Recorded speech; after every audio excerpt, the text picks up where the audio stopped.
ကြံကြီးလာပြီနော်ကြံကြီးကျွန်တော်ပြောနေတဲ့ကြံဆိုတာဒါကိုပြောတာပါဒီကောင် US မှာတော့နာမည်အရန်ကြီးရယ် Rhino 7လို့လည်းခေါ်တယ်ဒီမှာဆိုရင်တော့ကြံပေါ့ဗျာ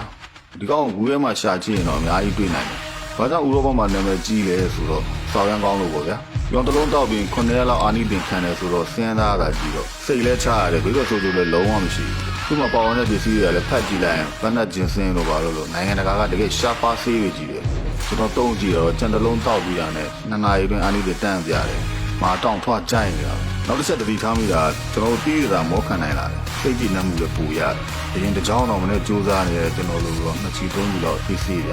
တစ်လုံးတစ်ကကို2000နဲ့ဒီကတော့ share ပဲတစ်လုံးနဲ့ပါတော့ဒီကြီးတယ်လို့ထင်ရပေမဲ့ကျန်တဲ့7000သိန်းနဲ့ဆေးရည်နဲ့ရှင်တော့ဒီကောင်စောက်ရမ်းတန်တယ်လို့ခံစားရတယ်ကြံကြီးကတစ်လုံးဆိုတစ်လုံးပဲ